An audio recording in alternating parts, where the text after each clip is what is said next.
everyone, welcome back to another Witch Wednesdays, and for part 2 of the Cornelia and Caleb's entire relationship timeline analysis, I suppose you could call it. We ended the last installment with the end of season 1, we covered the final battle, and now we are going into the beginning of season 2, and season 2 definitely kicks off with some very interesting episodes as it pertains to Cornelia and Caleb. And there is a lot to go through, so I think we should just get into it.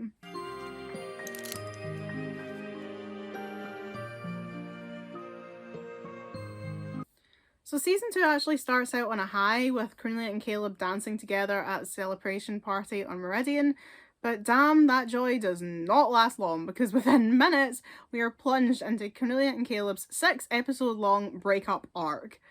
And trust me, there is so much to discuss here, so let's start breaking it down.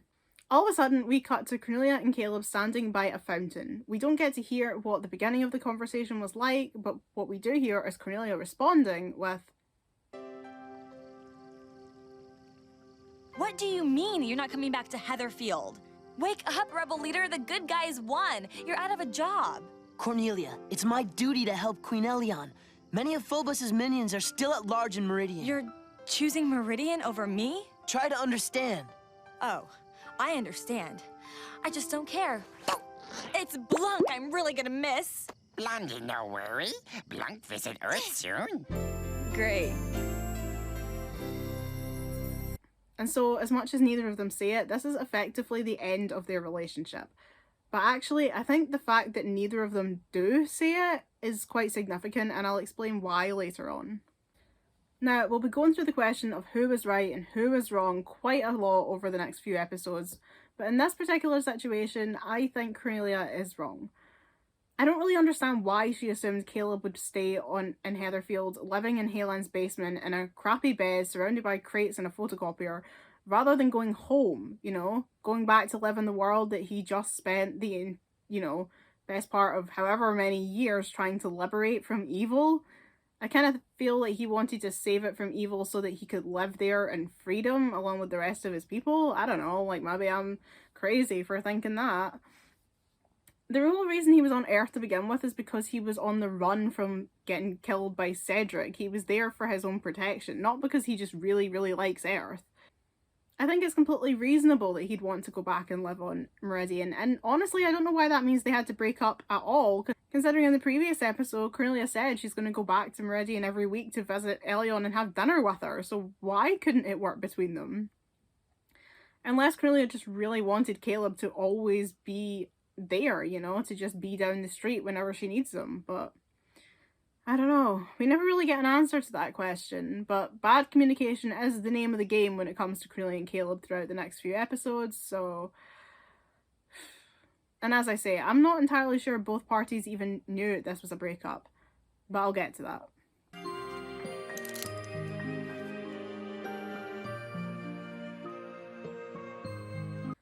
Oh boy, this episode is a doozy. So in season 2, certain episodes focused on one of the witch girls, and B is for Betrayal is a Cornelia-centric episode, so there's a lot to go over. The episode opens with Cornelia complaining that she hates the spring, but her friends think she's just bitter about Caleb leaving.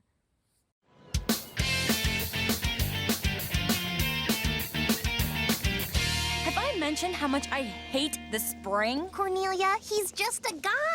Don't let him ruin a spectacular day. You speak, but the words have no meaning. Come on, we all know you're bummed because Caleb decided to stay on Meridian. Him? Oh, he is so over. From now on, I am strictly an Earth Guy girl. This is then followed by them bumping into Tirani's older brother Peter and his friends. And it's important to note the context here. So in the comics, Cornelia had a crush on Peter from the very first time she saw him in the 3rd issue, and that crush never fades. Even when she's completely head over heels for Caleb, she still has a thing for Peter. Eventually, Cornelia and Peter do become a couple, and they stay together until the end of the series. And so for any comic fans watching the show, seeing Cornelia come face to face with Peter for the first time right after breaking up with Caleb, well, we all knew something was going to happen here. That said, when Cornelia tries to flirt with Peter, it doesn't exactly go well for her. Hey, sis. Hey, Peter. Nice reflexes. Nice muscles. How about you and I go one-on-one? Or the four of you could join our game. The guys won't mind. Maybe next time. Okay, see you later. Not a word, not one word. Peter clearly isn't interested in Cornelia, and the implication later in the episode is that this is due to her age. We don't really know how much older Peter is supposed to be, but the age gap is obviously something that matters to him. There's a 2-year age gap between Cornelia and Caleb, and so either Peter is even older or he just doesn't like dating younger girls, which is entirely fair when you're a teenager. My boyfriend when I was a teenager was 3 weeks younger than me, and my friends called me a cougar, so... The girls head to Cornelia's apartment, where Will presents Cornelia with a new pet cat, which is supposed to cheer her up, suggesting that Cornelia has had an attitude ever since Caleb left. Cornelia, however, is adamant that she doesn't need cheering up, that she's just fine. And then, suddenly, a violet portal opens in the middle of the living room, and Will thinks they are being summoned, and as it turns out, they are, to Kandrakar. Side note, I remember watching this episode when it aired and being like, wait, did they not know about Kandrakar in season 1? Did no one ever tell them? Because I was a comic fan, I knew what Kandrakar was, but it never occurred to me that they'd never actually seen it or even talked about it in the TV show, that they just always referred to the heart of Kandrakar, but we'd never actually seen Kandrakar itself. So yeah, I remember this episode when it went out, and I was just so confused. I was like, wait, we never did see Kandrakar before. Anyway, the girls arrive in Kandrakar, and so do Elion and her new honor guard, Caleb. Caleb tries to speak to Cornelia, and she just turns away. Doesn't have time for it. On the tour of the fortress, everyone visits the room of the Oromirs, and Caleb asks Cornelia which one is hers, and again she refuses to speak to him, and he replies, Right, whichever one is coldest.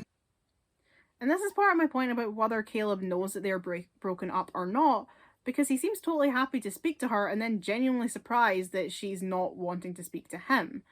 You know, he comes up and he's like, hi Cornelia, and trying to make conversation, and she's just like, no. And I do kind of wonder if he's thinking that they're still together and she's not thinking that. But like I say, I will get into that more later. The mage then reveals that Miranda, everyone's favourite little spider girl, has escaped on Meridian, which gives us this scene. Much to meditate upon before you return to your kingdom. Your Highness, I will capture Miranda, no matter what it takes. What it takes is teamwork. Elion is captain of the Cornelia and Caleb ship, and even she is done with their shit after just one outing with them. On Meridian, the Guardians team up to fight the Knights of Vengeance, who are targeting defectors from Phobos' army, like Tainar and Vathek. And there's just one problem. Cornelia's powers have gone completely haywire. They're coming for us! Thank you, Captain Obvious.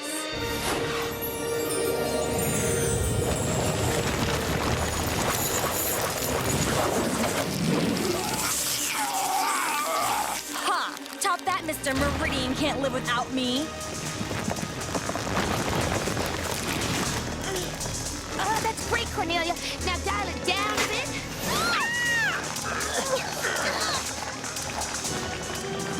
I can't stop it! Try! No! I wasn't going for Earthquake!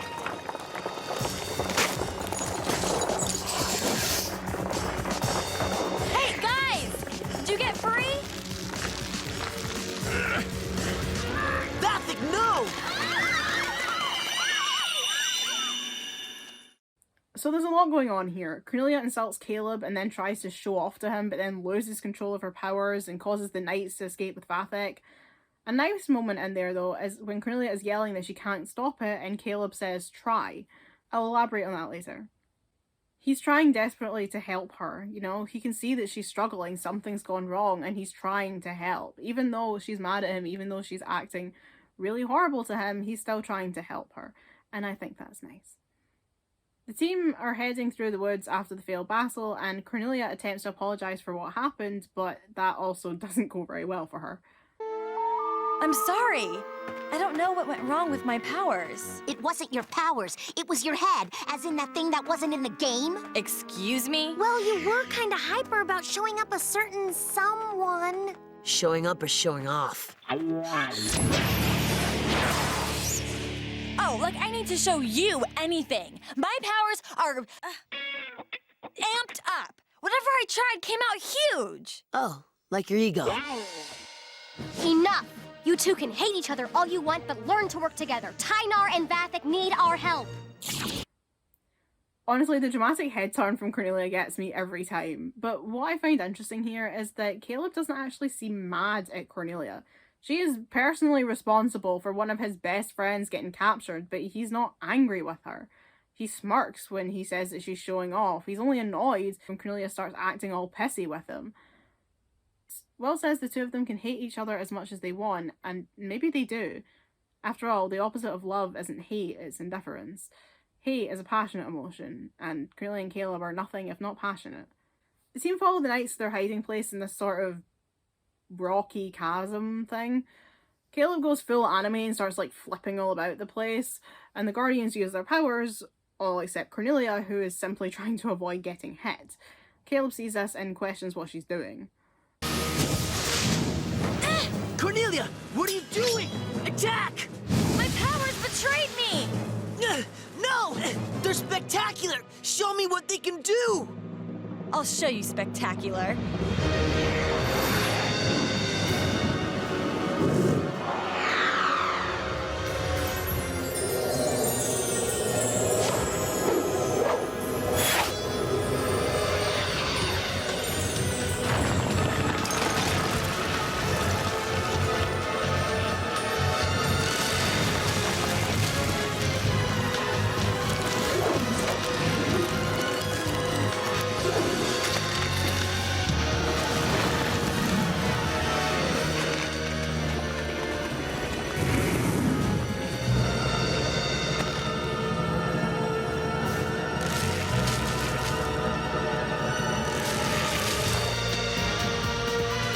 I love this scene so much because it shows how well Caleb understands Cornelia. He could encourage her by saying something like, you have to believe in yourself, or like, you know, you're in control of your powers, you know, you can do it, you know, just go for it. Something like that. But instead, he comes up with a compliment followed by a challenge. So he says, like, you know, your powers are spectacular, show me what they can do. He knows that Cornelia won't pass up the opportunity to show off to him and try and prove that she's better than him. And he also knows that she loves hearing about how wonderful she is. And it works. She manages to create this giant flower that breaks through Miranda's web, as well as this little one wrapped around a sword, which is just the perfect symbol of Caleb and her relationship, you know, like a sword and a rose. Like, that is them. He's the sword, she's the rose. I love it so much. Best thing ever. Like, oh, I love it. Unfortunately, it's not his sword. If you actually watch the clip, it's actually Rathor's sword, but it still represents them, okay? Sword and a rose is still representative of Cornelia and Caleb. Get off my back. For a moment following this, it seems like Cornelia and Caleb may have called a truce, but it's short-lived. Nice. Thanks. Sorry the Knights got away. No fear. Their days on Meridian are numbered. Ugh, Meridian. Everything always has to be about Meridian with you. And everything always has to be about you with you. Okay, great. Here we go again. I can't exactly argue with them on that. Before things get much worse, Will follows the girls back to Heatherfield, and back to the baseball court where Peter and his friends are still playing basketball. The girls have been gone for hours at this point, and these guys are still shooting hoops. Like, how long have they been there? Will transforms everyone back, but Cornelia becomes stuck in her guardian form, although wearing her regular clothes. Basically, she looks like an older version of herself. And this time, Peter is interested in her, or at least in Lillian, which is what Irma tells Peter that Cornelia's older sister is called. Whoa. Ugh, now what?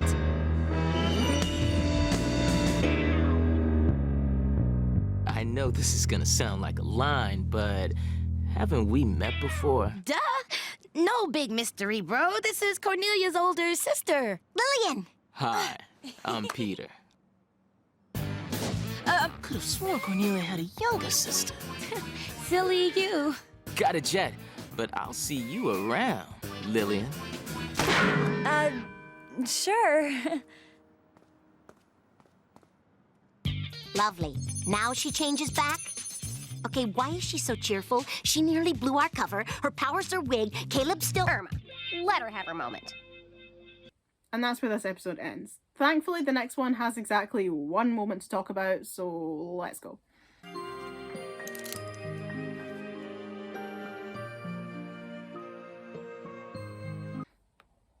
So, Caleb is barely in Seas for Changes, but he does come to Earth at the very end of the episode with Elion. So Will and I convinced Alborn and Myriadel, the Browns, that I needed to finish the school year. I'll be commuting from Meridian every day. So will I. I'm enrolling to make sure Elion stays safe. But won't classes be boring for the queen of the castle? Cornelia is clearly intrigued by this statement. She looks over and she listens to him, but then she rolls her eyes and talks over the top of him, so...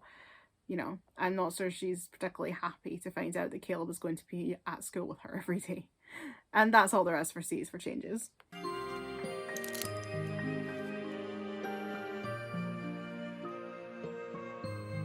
Days for Dangerous is more of a Matt and Elion-centric episode of all things, but if you think that means we can escape the Cornelia and Caleb relationship drama, you are so wrong. So Elion is officially a Sheffield Institute student again, and this time Caleb is too, and Cornelia is taking that just as well as you would expect. Mind if I join you? Honored as we are at the thought of you wanting to share our space, I'm afraid there's only 6 chairs allowed per table. School rule. Well, we have rules in Meridian too. No pillaging your neighbor's farm, no sacking your neighbor's village. Nothing about no sitting at your neighbor's lunch table. I actually kind of hate the girls in this scene, like all of them. I get that they're trying to stick by their friend, you know, girl code and all that, but Caleb is their friend too, and they're just leaving him to sit all alone in a school where he doesn't know anyone, he doesn't understand the culture enough to really fit in, and they're just leaving him to eat lunch by himself. Like, what a bunch of arseholes.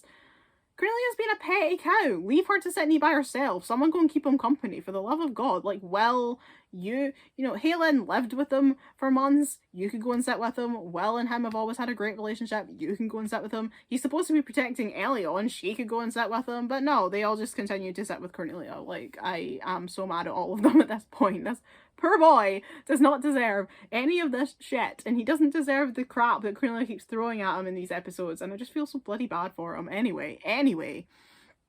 Thankfully, the literal angel in human form that is Matt steps in to become Caleb's new Earth best buddy. Matt, over here! Thanks, but I'm gonna keep my boy Caleb company. Since when are they best buds? XY plus XY. So, how's Sheffield treating you? Is there really a 6-chair rule? No idea what you just said. But speaking of the Guardians... We weren't. Caleb agrees that the girls are being assholes to him since he's pretty cold when Matt tries to talk about the Guardians, but he does agree to turn Matt into a warrior. Later in the episode, Caleb is in PE class, I guess. I have no idea why Cornelia, Caleb, and Peter are all in the same class, considering I think they are 3 different ages, but never mind that. Caleb has no idea how to play basketball and makes a complete fool of himself and almost kills Martin, but he does also have this little moment with Cornelia.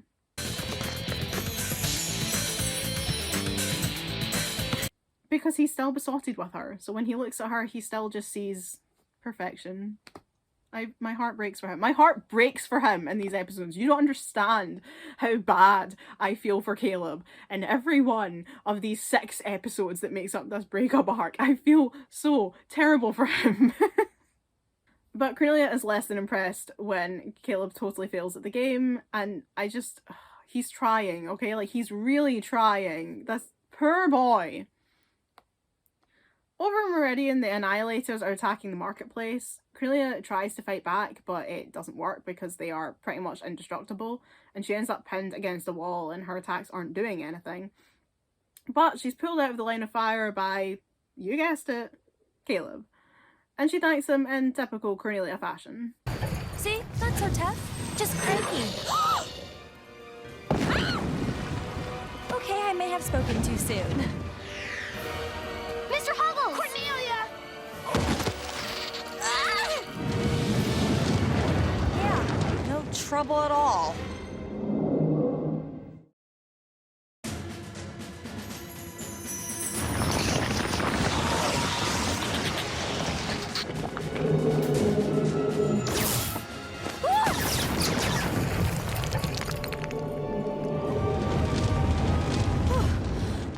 show up.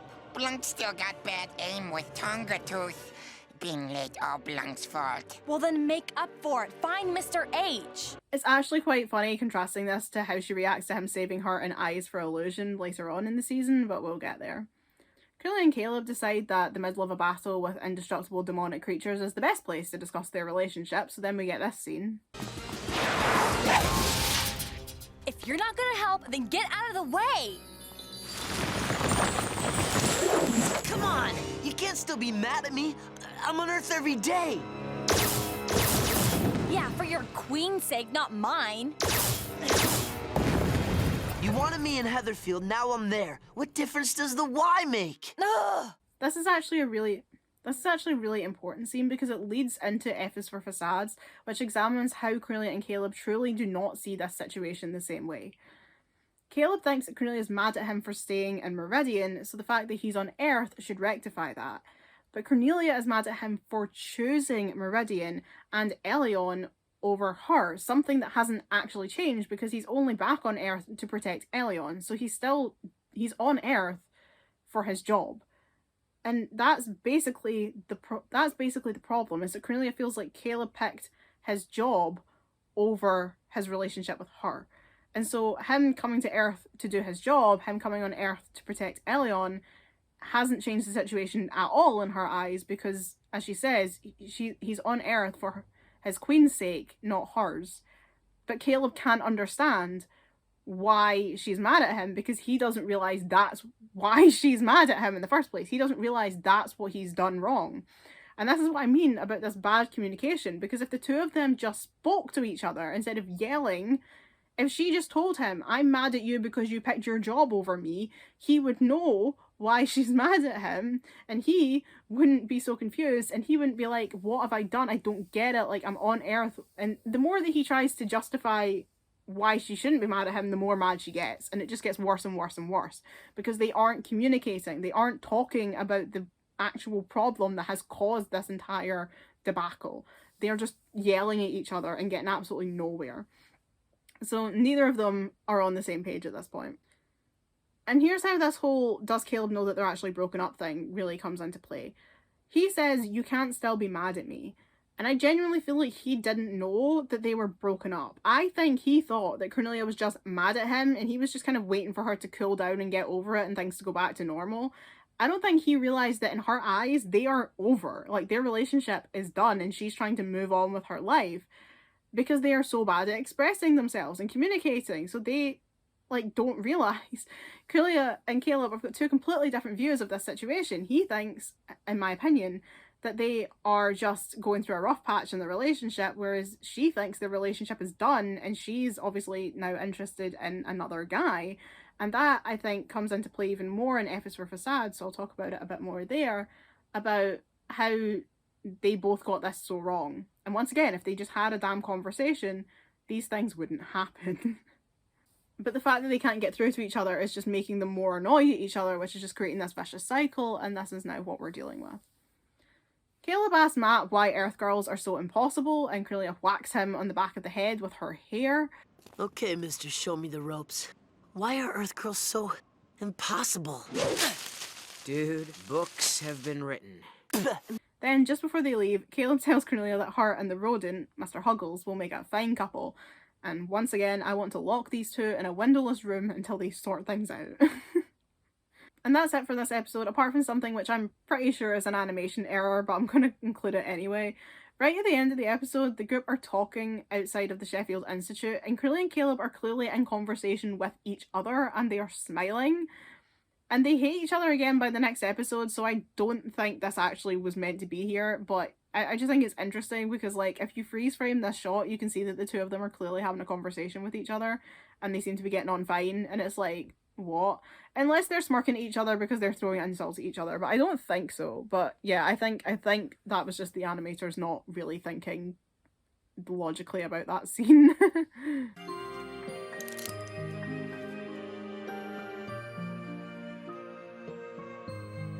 E's for Enemy is another one-scene wonder in the breakup arc. So Caleb isn't actually in this episode, but he does appear in a dream sequence. So the plot of this episode sees Nerissa haunting the Guardians' dreams and showing them their worst fears. For Will, it's having her friends reject her, which is what happened in her old town of Faden Hills in the comic, and Matt being eaten by Cedric, which I take as her fear that something will happen to him now that he started throwing himself into this life of fighting evil. In the previous episode, he goes to Meridian, he tries to help, he's wanting to become a warrior, and she's now concerned that something's going to happen to him because he's getting himself into trouble. For Haylin, it's the idea of having to work at the Silver Dragon forever and never having her own life, as well as losing her grandma. For Tarani, it's failing at school, because her grades are so important to her. I honestly have no idea what Irma's is supposed to represent. Something to do with her losing her voice and there's a giant pickle involved. I don't know. I don't know if it's something to do with her being forced to be girly and not being able to, like, speak up for herself, like, because there's something about her wearing a stupid dress and then she can't speak, and then there's Martin and she's like, Martin thinks that they're in love, so like, it's her fear that she is going to become a subservient housewife who isn't able to use her own voice and she has to marry Martin. I might be reading too much into that, but I have no idea what this is supposed to be. And that's my best guess. But anyway, we're talking about Cornelia's dream here, which is this. You know what? I am so over you. Half the time, I don't even remember your name. Kebab? I'm sorry, have we met? Oh!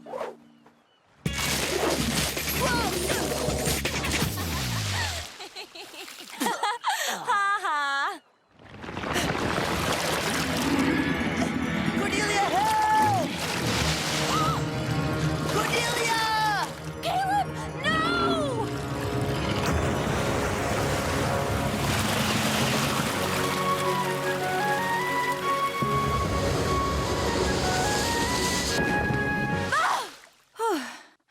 Just a dream.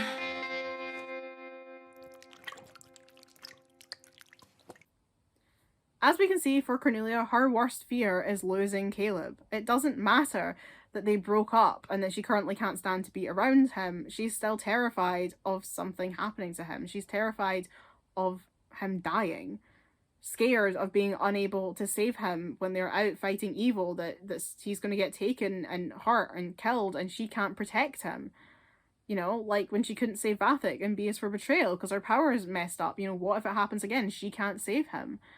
She dreads that something is going to happen to him and they're going to leave their relationship on a note of hatred, because in the dream, they're throwing insults at each other and then he's taken. So the last thing that they said to each other was mean and not about how they really feel about each other, which is obviously that they love each other. And she clearly still loves Caleb. I mean, we've seen in these previous episodes, it'd be easy to think that Cornelia really is done with Caleb and she's just, completely over this relationship, but she's not, because we can see here that he's still clearly really important to her. If losing him is her worst fear, then he must be the most important person in her life, or she wouldn't be so concerned about losing him. She'd be worried about someone else, but she's worried about him because he is still the most important person to her. So she does still love him, even if she's not telling us that. Even if she's seeing other guys, she's still Caleb's in her heart. And what's really sad is that this fear that something's going to happen, that she can't save him, that he's going to die, and that they're going to leave their relationship on this note of hatred, actually comes to fruition in the very next episode. Also, at the end of the episode, Cornelia gets hit by a tidal wave, which I take to represent her fear of water, because people who are afraid of water and drowning is like their worst fear. So for her, Caleb gets killed, and then to add insult to injury, she drowns. So that's her dream.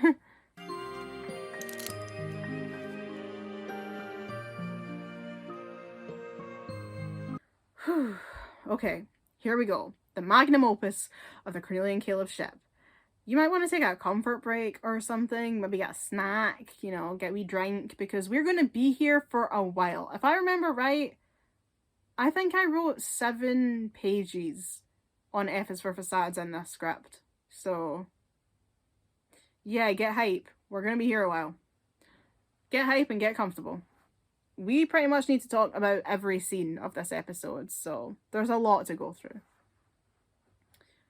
The episode opens in Meridian, and Elion is hosting a ceremony to present Caleb, Aldorn, Julian, and Drake with medals for their bravery in overthrowing Phobos. Cornelia is not feeling the whole celebration. And she says to the other girls, Look at Metal Boy. He's just loving this. this is the first of many instances in the episode where Cornelia and Caleb just completely misunderstand each other, because Caleb isn't actually loving it at all.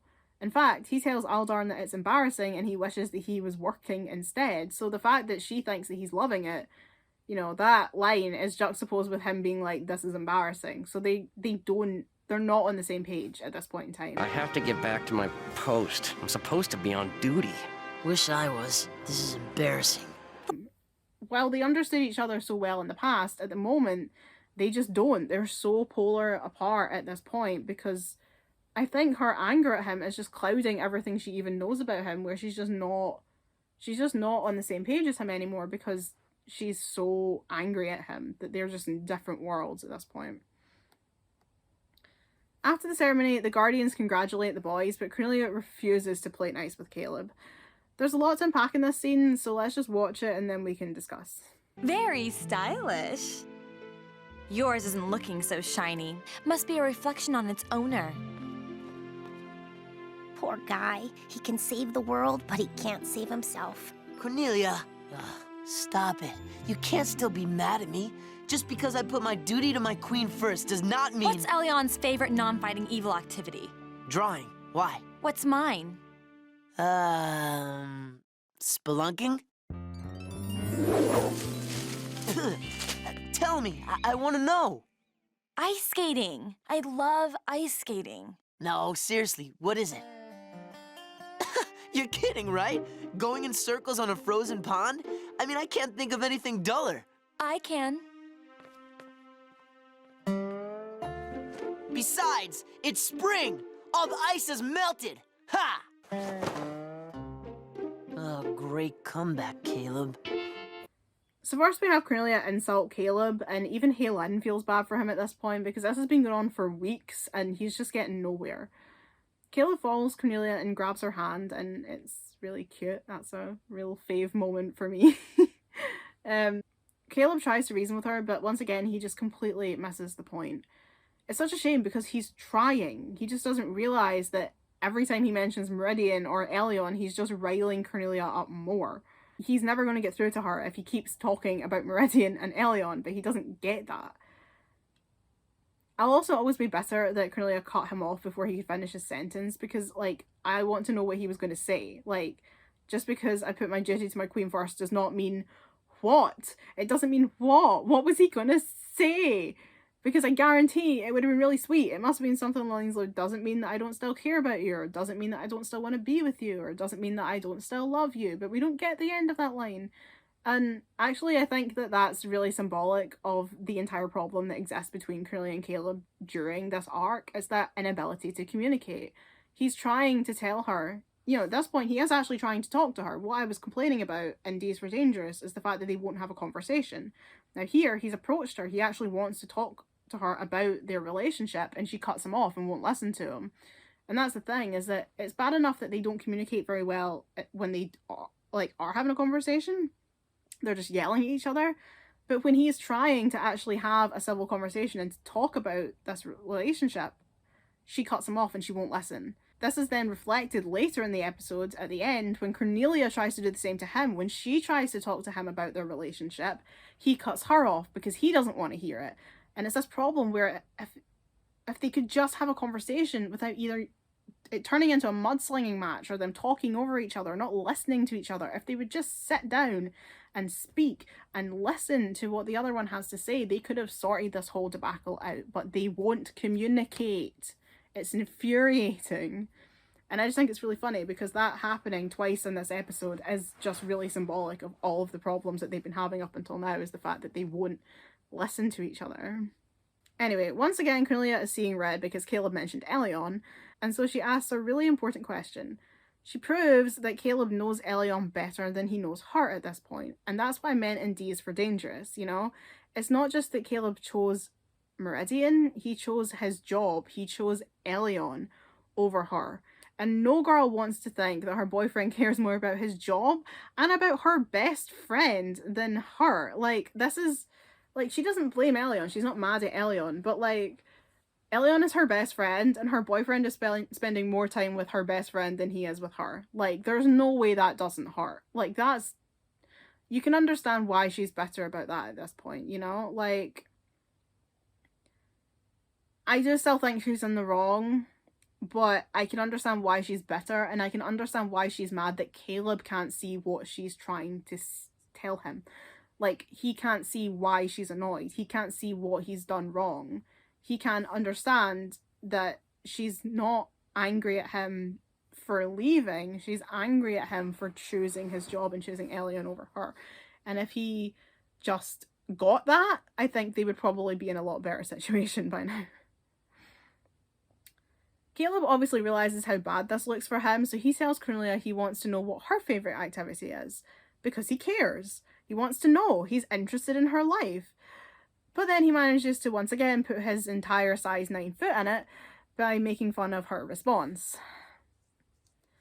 The thing is, if he'd said that ice skating was dull to her in season 1, she probably wouldn't have cared and just brushed it off. You know, you're allowed to have different interests. You're allowed to think that even, you know, the person that you love most, you're allowed to think that their interest is not that interesting, you know? There's lots of things that I'm into that my boyfriend probably couldn't be less interested in. This show that I'm talking about right now being one of them, I don't think he could care less about the Witch franchise, you know what I mean? It's fine, people have different interests.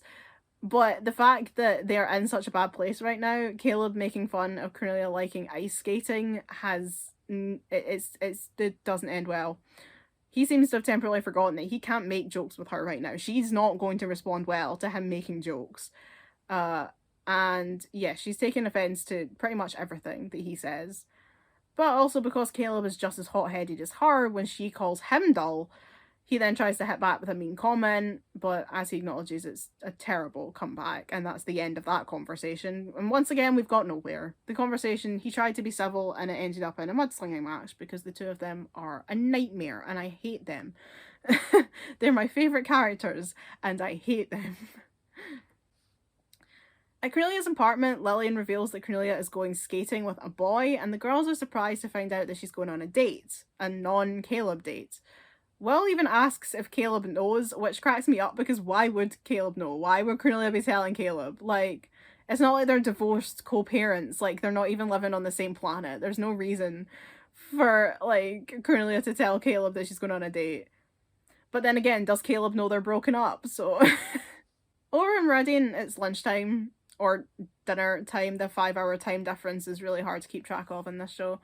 But anyway, Elion, Caleb, Julian, Drake, and Blanc are all sitting around the dining table. Now, Caleb, known for eating like a horse, seriously, look at this tray of food that he had in Dias Were Dangerous, says he's not hungry, which prompts this conversation.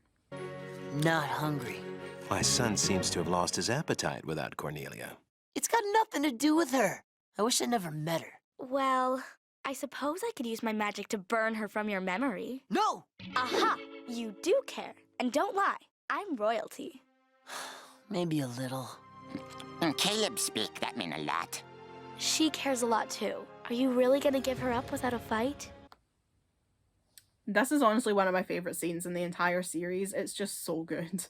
So Caleb says he wishes that he'd never met Cornelia, which is a bold statement. Elion, captain of the SS Cornlib and agent of chaos, tricks Caleb into expressing how he really feels by suggesting that she erase all of his memories of Cornelia. Caleb clearly hates this idea, showing that his previous statement was a load of hot garbage. And he finally relents and agrees that maybe he does care. A little. And as Blanc says, in Caleb speak, a little actually means a lot. Because of course he cares. He wouldn't be so miserable if he was actually over her. He wouldn't be trying to make amends with her if he didn't want her back. He obviously does. And Elion knows Cornelia cares a lot too. After all, they're best friends. She knows Cornelia better than anyone. And she knows that Cornelia's not over Caleb either. So she asks Caleb if he's willing to give up Cornelia without a fight. And very much like what Caleb did in Betrayal for Betrayal, she knows that if she presents this as a challenge, a fight that he has to win, that he won't pass it up. He fought his best friend for leadership of the rebellion. He will fight for the girl he loves just as much. I also just love how everyone here is shipping it. Like, Julian's shipping it, Elion's shipping it, Blanc's shipping it, the Meridian hype squad right here. Pretty sure Aldorm would be joining in too if he hadn't been kidnapped earlier in the episode. Oh yeah, that also happened. So back at the Hales' apartment, the girls are even more surprised to find out that Cornelia's date is Peter, Tirani's older brother, and that she is meeting him in her plain-clothed guardian form. Peter says they've been dating for a few weeks, ever since they met at the park in B's for Betrayal, and they all realise that actually Peter has been dating Lillian, Cornelia's older sister, who is Cornelia in disguise. The girls decide to follow them to the ice rink because they know that this is a recipe for disaster, and to be honest, like, I love Cornelia, but I absolutely would have been there filming this carnage on my phone and then would have been using it to roast her for the rest of our natural lives. Like, it's getting used at the wedding, it's getting shown at her funeral. Like, this footage is never going to leave her for the rest of her life. Not long later, who should turn up at the Garden Plaza apartment block but Caleb and Elion, looking for Cornelia. Hello? It's Elion and Caleb. You just missed Cornelia and everyone. They went skating. Without me. You can really skate in the spring? Earth has its perks. You can bathe outside in winter if you've got a hot tub. I'm doomed. We'll catch up to her at the rink. I can't skate. I've tried. I'm a disaster. A face-first, ice-up-your-nose disaster. Well, Earth girls love a guy who can't keep his feet. They do. Take me with you! Ugh. See? They love it. I love this scene too. I love Elion and Caleb's friendship and the fact that Lillian seems to have a strong enough bond with Caleb to glomp him to the floor, which suggests that Caleb must have spent a lot more time around the Hales' apartment than we ever actually saw on screen, which is nice. But what ultimately matters is that Caleb was willing to go to the ice rink even though he knows that he's a disaster. He wants to go because he needs to speak to Cornelia, and if that means that he has to go and fall on his face in some ice, then that's what he's going to do, because this is too important to this point. So that's exactly what they do. At the skating rink, Cornelia is skating with Peter, and they're flirting, or whatever, I hate it, let's move on. Caleb, Elion, and Lillian arrive at the rink, and the girls deduce that this is a train wreck. Don't know what I'm worried about. I mean, how good could she be? Well, she did used to skate in competitions and stuff, but only 9 of her 10 medals are gold. Caleb! Irma asks what Caleb is doing here, and Elion says that she made him swallow his pride, and she's so right. Pride is the problem here for both Cornelia and Caleb. They're both so haughty that neither of them can back down for a moment, which is why nothing is getting sorted between them. Eventually, one of them was going to have to get over themselves and try and make amends. Properly. And finally, Caleb is doing that. But dear God, did he pick the wrong time. Tirani distracts Peter while Elion and Irma go and get Cornelia. Let go of me! Your worlds are so about to collide. What are you babbling about? Caleb is here. I'm okay. Still okay. Is he humiliating himself? For me?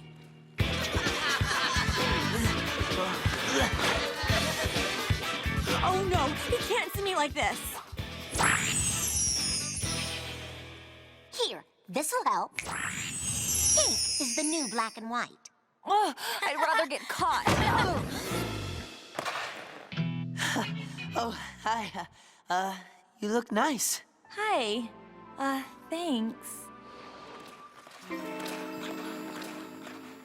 Let's skate! I love this scene so much. Cornelia transforms back into her normal self, the younger, less curvaceous form of herself, and Irma changes her outfit to pink, and Cornelia moans about it because she clearly thinks that she looks awful, but then Caleb comes crashing in and tells her that she looks nice.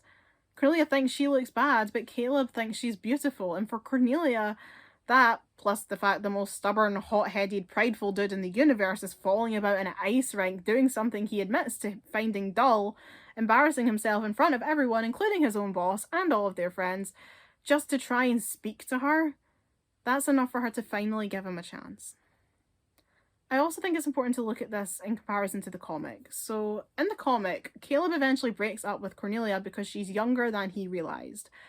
Allegedly. He did know that she was younger because he saw her and Will in their regular forms in Don't Close Your Eyes, and the writers conveniently forgot that to try and write in a reason for them to break up, but we don't talk about that. But in the show, Caleb knows exactly who Cornelia is. He knows her as a guardian, but he also knows her as her normal self, and actually he probably spent more time with her in her regular form than in her guardian form when he was living on Earth. And he loves both versions of her. He loves her as a guardian, and he loves her as just a regular old teenager. But Peter only knows a false version of her, a facade, the older, more beautiful looking Cornelia. He doesn't know the real Cornelia. Or at least he doesn't like the real Cornelia, just like comic Caleb.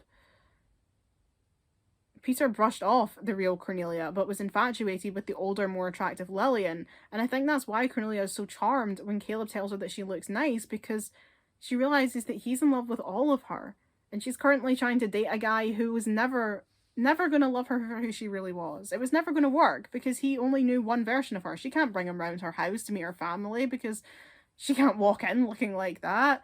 Their relationship was never going to work, but with Caleb, he loves her exactly how she is, and he's loved her for the past 6 episodes. Even when she's been the worst person in the world to him, he still loves her. And the fact that he's waited and held on this long, I think that speaks volumes about how much he really is devoted to her, and I think that's what finally wins her over.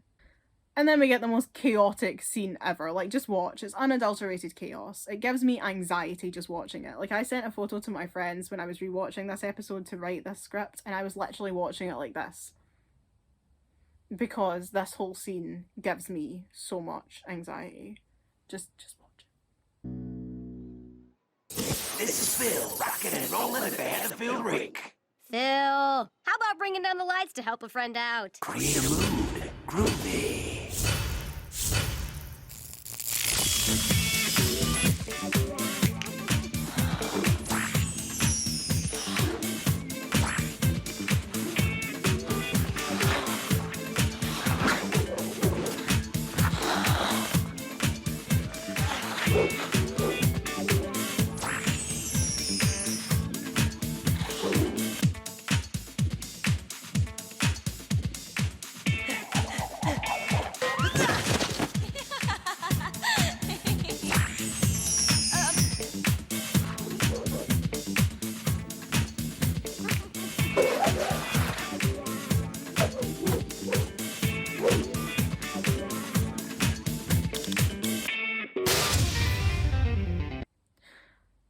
So after that mess, we get this lovely scene between our lovebirds.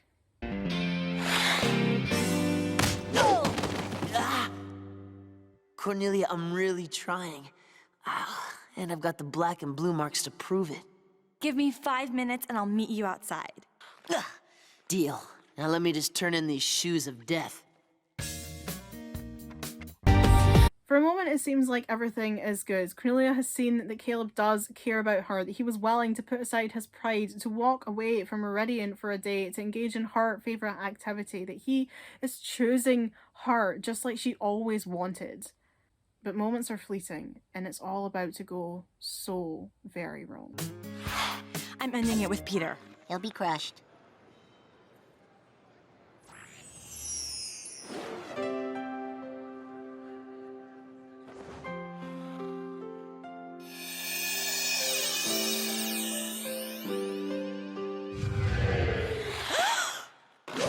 Lillian? Caleb, please! Psst, Blunk sniffing all over for you. Caleb's popping trouble. Like I said, I'm a grown-ass woman with a house and a job, and I still can't look at this scene without looking through my fingers. It just makes me cringe so much. The look on Caleb's face when they pull apart and the camera zooms in on him just shatters my whole soul. Anyway, so as you can see, that all went a bit pear-shaped. Cornelia tries to chase after Caleb and explain, but then Blanc appears to tell everyone about the trouble on Meridian, and the whole Ice Capades fandango has to be put on the back burner. Everyone heads to Meridian to speak to Miranda, and we get this really awkward scene.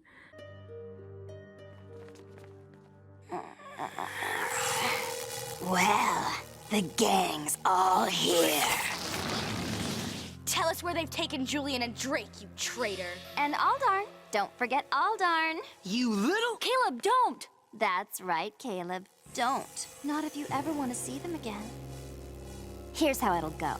You'll release me, and I'll leave with Caleb. No, you can't! No one asked your opinion. I'm prepared, my queen.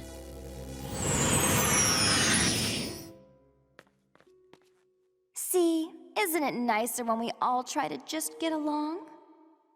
So after weeks of Caleb trying to be nice to Cornelia and her being an ass in return, the tables have turned and Caleb is now refusing to speak to Cornelia, so it's going really, really well.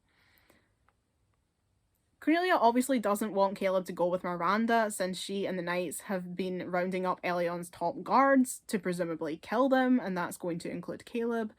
And when Blunt gets kidnapped not long later, things look really bleak. Cornelia is determined to rescue Caleb and his friends and goes into full violently protective girlfriend mode, but once the Knights retreat, Aldarn tells Cornelia that Caleb and Julian are gone. Nerissa took them, and as far as they're concerned, that's a death sentence. Guardians! Where's Caleb? He and Julian, they're gone.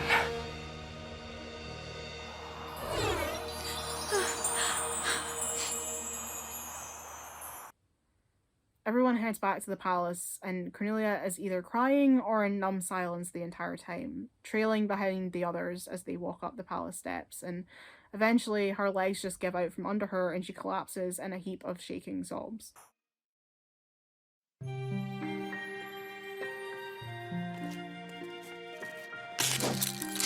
I think you dropped this.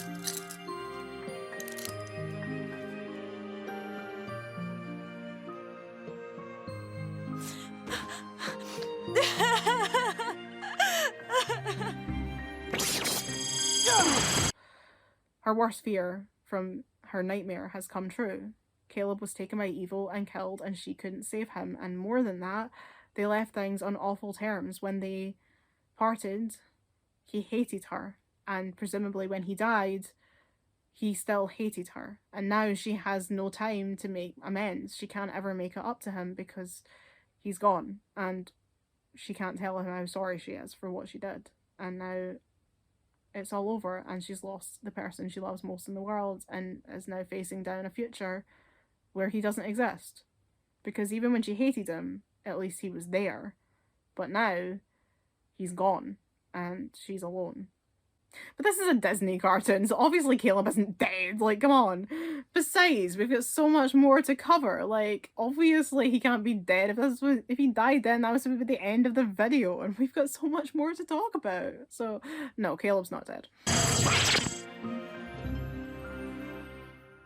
Caleb! Side note, I really love the music in this scene. I wish that we could get, like, proper official releases of the score from this show, because the score is so good. Like, this music is beautiful, the like fanfare that plays over Meridian, the Silver Dragon music, like, so good. But this music is my favorite. I love this piece so much. Caleb clearly isn't feeling the reunion hug from Cornelia, but he doesn't instantly throw her off either, and Drake is clearly shipping it. Add him to the Meridian hype squad. But yeah, Caleb, despite the fact that, you know, he just almost died, that hasn't changed his opinion. He hasn't come back from almost dying with some kind of renewed, like, forgiveness for Cornelia. He's still really mad about what happened a few hours ago. In the Palestine room, everyone's having dinner, and oh my god, is Peter still at the ice rink with Cornelia's little sister? It's been hours. Like, is anyone going to go back and get them? Is anyone taking Lillian home? She's like 8. Anyway, Julian says he doesn't know why Nerissa let them go or why they're still alive. Of course, we do, for we have the gift of knowledge. We have been hit with the dodgeball of prophecy. Cornelia tries to touch Caleb, but he just shrugs her off, and then we get this scene. Caleb, wait! For you, not anymore. I deserve that.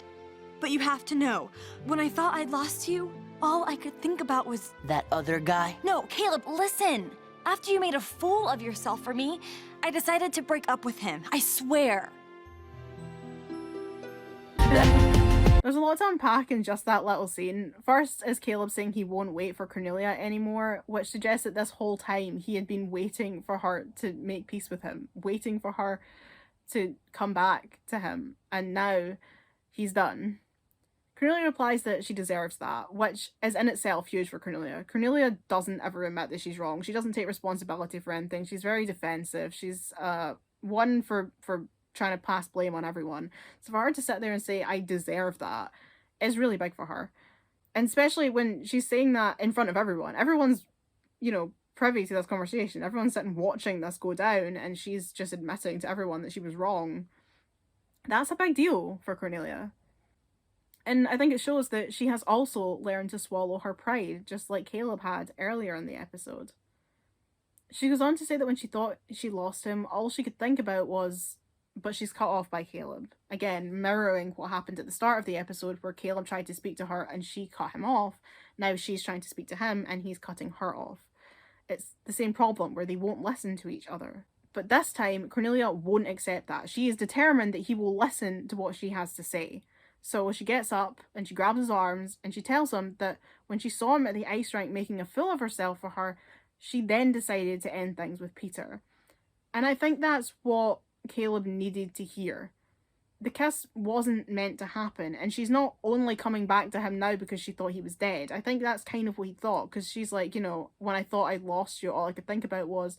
And it's like, Caleb doesn't want her to only be coming back to him now because she thought he was dead. Like, again, he wants her to choose him like she wanted him to choose her. It's the same problem. But she's saying now that she'd already made the decision that she wanted him back when they were at the ice rink. It's got nothing to do with the fact that he died. Well, she thought he died. She'd already made that choice when he came to the ice rink. She had already chosen him, and what happened after that was not supposed to happen. It was a mistake. She was trying to end things with Peter when he kissed her. It was not meant to go down like that. She had another guy who was interested in her, but she chose Caleb.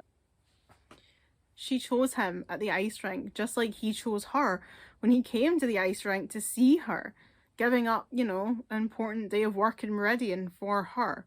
And that's when the barriers that have been blocking their relationship finally come down.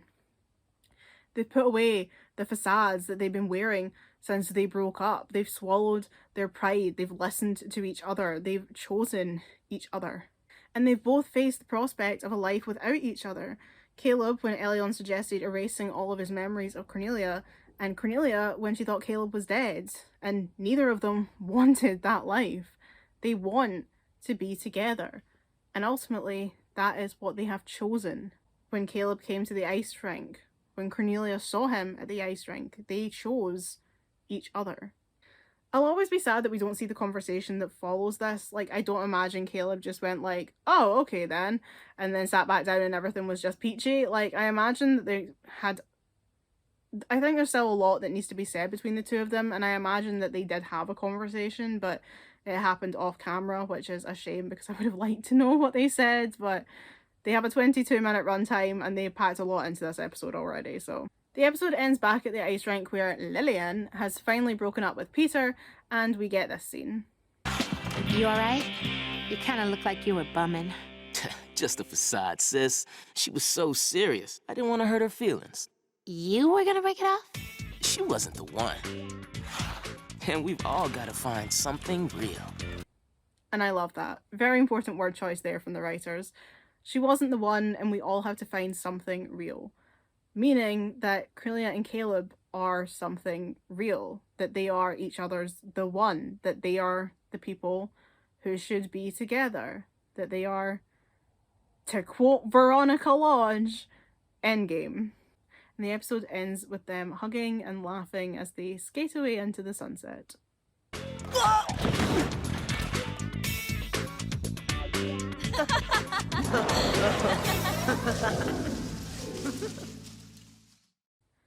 And that's it. The breakup arc is over. We have survived it. And thank God, because the letter E key actually came off of my keyboard while I was typing the F is for Facade section of the script. Like, it actually just flung off my keyboard. I can't reattach it, and ever since I've been typing with no letter E on my keyboard. Like, I can type, but it means having to hit this little, like, rubber stick thing where the key was, and it's incredibly annoying. So, yeah, that's just the power of F is for Facades. It's just so frustrating. These two and their stupid breakup arc made me so angry that I must have been violently hitting the keys and caused one of the keycaps to actually come flying off my laptop. So thank God it's over. I love this episode though, and I love this whole arc, and I think Cornelia and Caleb needed to go through this for their relationship to come out stronger and for them to become unbreakable. Their relationship is complex. They are from two completely different worlds, and they have problems to deal with that most couples don't, you know?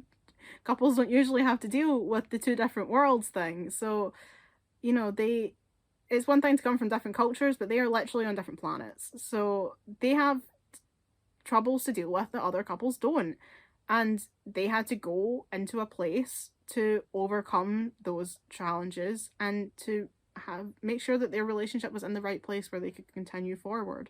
And I think that's what they did with these episodes, is that they had to evaluate this relationship. They had to break it apart to put it back together again and for it to come out stronger. And they did. So yeah, I do genuinely love Officer Facades, and I love this whole arc, and it's been really good to talk about it, even though it does frustrate me and I want to lock them in a room and bash their heads together until they sort things out. I do really enjoy it, and it was really, really enjoyable to write about. I have to say, it had a lot of fun just sitting analysing these 6 episodes. So yeah, I think we'll leave it there for part 2. Even though we only covered 6 episodes, they are 6 very heavy, meaty episodes, so we'll leave that there for part 2, and we'll come back for part 3, where we will examine the rest of season 2, which thankfully doesn't have nearly as much content to cover as these 6 episodes have. So thank you once again for watching. Like I said, I did have a lot of fun putting together this section of the video, and I will see you in the next part. Bye everyone!